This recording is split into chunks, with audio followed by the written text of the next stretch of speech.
Hello दोस्तों, स्वागत है आप सभी का डर की दुनिया में। काफी वक्त बाद आज मैं फिर हाजिर हुआ हूं एक ऐसी दहला देने वाली कहानी लेकर जिसे सुनकर आपके पैरों तले जमीन खिसक जाएगी। रात की तन्हाई, सन्नाटे की चुभन और हर तरफ बस खामोश परछाइयां। आज की कहानी आपकी रूह तक को हिला देगी। अगर आप पहली बार डर की दुनिया में आए हैं तो तैयार हो जाइए खौफ के उस सफर के लिए जहां से लौट कर आने वाले कम ही होते हैं।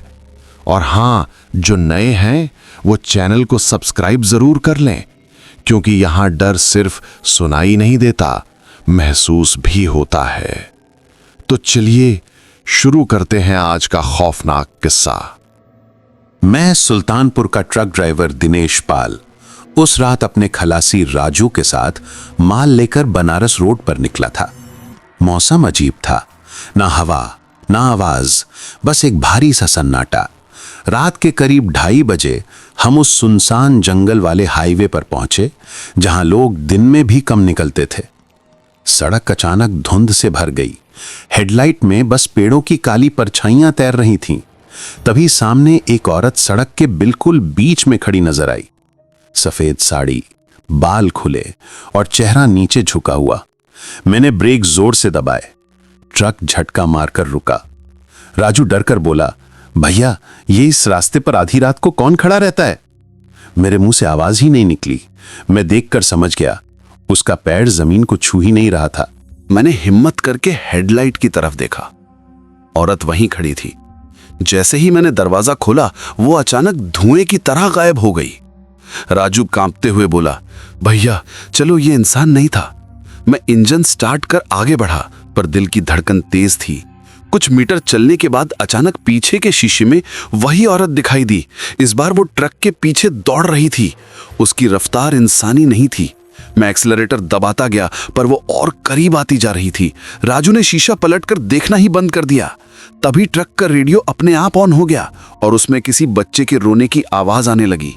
उस समय सड़क पर नेटवर्क तक नहीं आता था, फिर रेडियो कैसे चला? सड़क हमें एक पुरानी बंद पड़ी रेलवे लाइन के पास ले आई।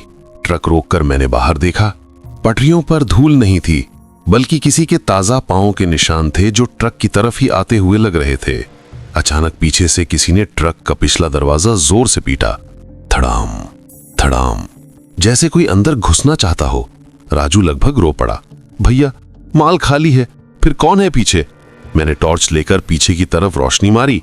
वहां कोई नहीं था, लेकिन माल के ऊपर एक काला हाथ सा निशान ताजा छपा हुआ था। हमने ट्रक आगे बढ़ाया, पर कुछ मिनट बाद मुझे लगा कि केबिन के ऊपर कोई भारी चीज चल रही हो। छत ठक ठक करके गूंज रही थी। राजू ने हिम्मत करके ऊपर देखने की कोशिश की, पर जैसे ही उसने सिर उठाया, वही सफेद साड़ी वाली औरत कांच पर उल्टा लटक कर दिखी। उसका चेहरा काला, आंखें गड्ढों जैसी। राजू चीख पड़ा। मैंने ट्रक तेज कर दिया, पर कुछ सेकंड में वो औरत फिर गायब, मगर उसकी चूड़ियों की खनखनाहट केबिन में गूंजती रही, जैसे वो यहीं बैठी हो। जंगल खत्म होने का नाम ही नहीं ले रहा था। अचानक सड़क पर कई काली परछाइयां दिखाई देने लगीं। कुछ खड़े थे, कुछ चलते हुए और कुछ हवा में तैरते। उनकी आंखों से हल्की सी लाल रोशनी निकल रही थी। जैसे ही हेडलाइट इन पर पड़ी, सब एक साथ हमारी ओर मुड़ गए। ट्रक उनके बीच से निकला, पर मुझे महसूस हो रहा था कि उनमें से एक ट्रक के भीतर आकर बैठ गया है। हवा अचानक ठंडी हो गई और मेरे पीछे किसी के सांस लेने की धीमी सी आवाज आने लगी। हम एक मोड़ पर पहुंचे जहां सड़क 2 हिस्सों में बंटती थी। बाईं तरफ गहरा अंधेरा था, दाईं तरफ बेहद घना धुआं। जीपीएस कुछ भी नहीं दिखा रहा था। तभी ट्रक की हेडलाइट अपने आप ब्लिंक करने लगी और पेड़ों के बीच से किसी बच्चे की हंसी सुनाई दी। राजू डर कर बोला, भैया दाईं तरफ मत जाना, मुझे बहुत खराब एहसास हो रहा है।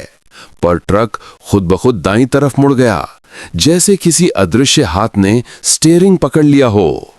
धुआं इतना घना था कि सड़क तक नहीं दिख रही थी।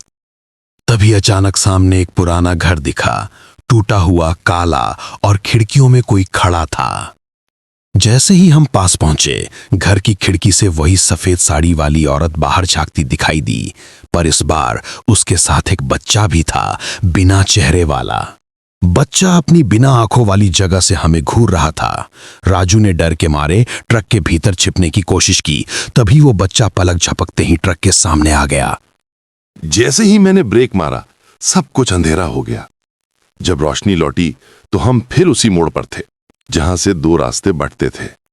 घड़ी देखी, रात के 2:30 बजे, वही समय जहां से ये सब शुरू हुआ था।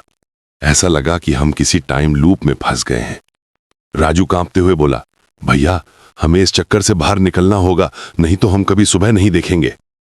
तभी ट्रक का हॉर्न अपने आप बजने लगा और हेडलाइट में फिर वही औरत दिखी। इस बार वो मुस्कुरा रही थी। औरत ने हाथ उठाकर इशारा किया, इस बार बाएं रास्ते की तरफ। उसका चेहरा गुस्से से विकृत नहीं था, बल्कि ऐसा लग रहा था जैसे वो हमें किसी खतरे से बचाना चाहती हो। मैंने हिम्मत करके ट्रक को बाएं मोड़ दिया। सड़क अचानक साफ होने लगी और धुआं धीरे धीरे गायब हो गया। पर जैसे ही हम आगे बढ़े, ट्रक के भीतर बैठा अदृश्य साया चीखने लगा। आवाज ऐसी थी जैसे कोई हमें उस रास्ते पर जाने नहीं देना चाहता। अचानक ट्रक के सामने काली आकृतियों का झुंड आ गया, पर इस बार वो औरत हमारे सामने खड़ी हो गई, हाथ फैलाकर, जैसे हमें बचा रही हो। उसके शरीर से हल्की रोशनी निकली और सभी परछाइयां पीछे हटने लगी।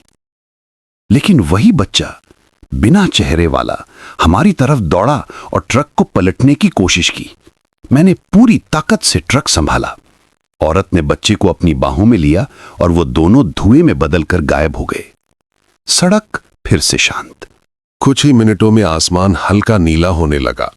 जंगल पीछे छूट गया और हाईवे की साफ सड़क सामने आ गई। जैसे ही सूरज की पहली किरण ट्रक पे पड़ी, ट्रक का रेडियो बंद हो गया, चूड़ियों की आवाज रुक गई और हवा फिर सामान्य हो गई।